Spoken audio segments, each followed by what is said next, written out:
Hello, I'm Rob Westervelt, editor of IHS Chemical Week, welcoming you to the IHS Chemical World Petrochemical Conference held this week in Galveston.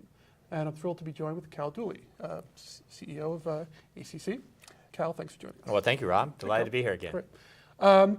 First question on TSCA reform. A couple weeks ago, we saw an updated version of the bill introduced in the Senate. And can you walk us through what happens here and how would you characterize the prospects for passage this year? Yeah, well, I at ACC and I think the entire chemical industry is very excited about the prospects to finally see Congress act in a bipartisan fashion to pass a modification and modernization of the Toxic Substance Control Act. And one of the reasons why we're optimistic that this legislation will move forward and be signed into law this year is that it was introduced about 2 weeks ago. It has 20 co-sponsors, 10 Democrats and 10 Republicans, and that provides a solid bipartisan foundation for us to see this legislation move forward. So we had the hearing a week or two ago. We think that when Congress returns after the spring break, they're going to have another week, is in the third or fourth week of April, we'll see a committee vote on this legislation, which will pass in a bipartisan manner. And then it's ready for floor action on the Senate side. And we're also confident we'll see the House be acting quickly as well. Okay. Any indication from the White House you think you'll get a signable bill? Or? Well, we've been reaching out and working with Gina McCarthy, the administrator of the Environmental Protection Agency, as well as Jim Jones. We've had some outreach to the White House. We were pleased with Jim Jones's and EPA's testimony at the hearing a week ago, where he said the legislation that was introduced by Senator Vitter and Senator Udall was consistent with all the 6 principles that EPA identified for TSCA reform 5 years ago. And we are pleased that in our conversations with some people in the White House is that they've indicated that they would like to see legislation pass. They haven't endorsed this bill yet, but we're confident that we can clearly demonstrate that this is a significant improvement over the status quo. What updated other key legislative priorities? I think rail is another issue of interest. What's going on there? Yeah, no, we're excited. I would say over the last 5 years, one of the issues that's become an increasingly of concern to, I think, a lot of chemical companies is the imbalance in terms of the competitive marketplace for rail rates. I'm hearing more and more concerns by the CEOs that are part of the ACC Board of Directors. And so what we have been working for was to see some reforms and modifications of the Surface Transportation Board to ensure that we can have a more effective, efficient, and equitable opportunity for resolutions of rate disputes. And so we're very excited on Wednesday of this week, you're going to see Senator Thune have a hearing and a markup in the Senate Commerce Committee on legislation that Senator Nelson and he have introduced. So again, we have bipartisan legislation that will, for the first time since the Staggers Act was implemented over 30 years ago, that will have what we think are some pretty effective reforms as Surface Transportation Board that will ensure that we'll have a more efficient and effective opportunity to resolve rate disputes with the rail industry. Great.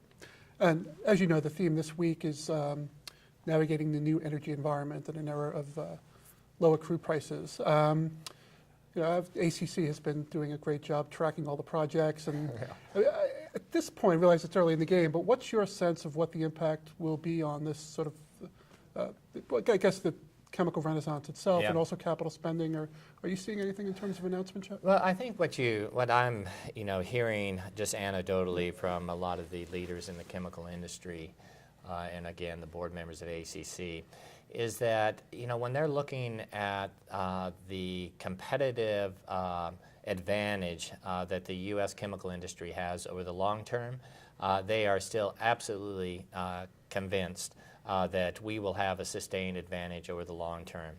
Now, in the short term, I think they're all a little bit more apprehensive as a result of some of the fairly dramatic and rapid drop in oil prices, which has reduced that differential between some of our international competitors that use naphtha for their feedstock versus the U.S., where we use 85% of our feedstock is natural gas.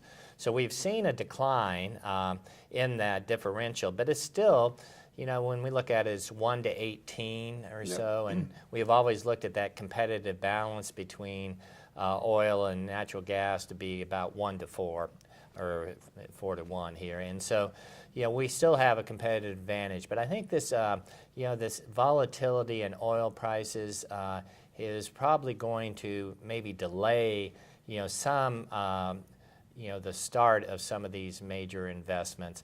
But I think over time is that they're still committed to moving forward with those. The other wild card that I think a lot of people are trying to also factor into this is, with the decline in oil prices, will that be, what degree will that be a stimulus to the broader economy that will drive increased demand for chemical products, be they autos, be it home building, you know, a whole host of consumer products that are drivers for demand for chemicals. And so that should have a positive impact. But then you also have, you know, a negative potential impact on our exports with a strengthening of the dollar. And so there's a lot of variables here that in the short term are creating, I think, a little more uncertainty. But I think when I'm talking to leaders in the chemical industry, whether they're in Europe, India, Brazil, or the U.S., they clearly are convinced that the U.S. has a long-term competitive advantage globally in chemical manufacturing. Okay.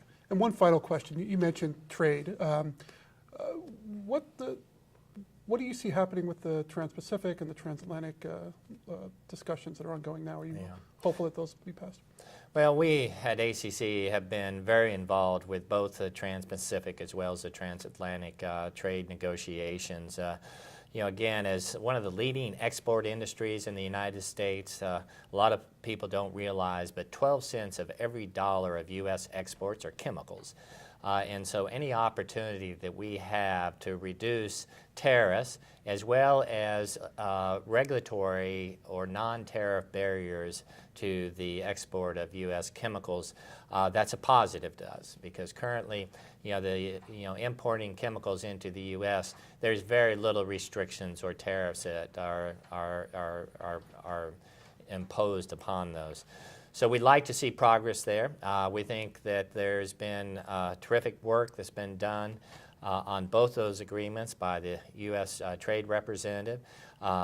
We are also, though, very concerned that will Congress act on Trade Promotion Authority that President Obama has requested, and can you put together the Republicans and Democrats to advanced trade promotion authority that will allow us to finalize these agreements in a way that maximizes the trade opportunities for the chemical industry as well as the broader U.S. economy.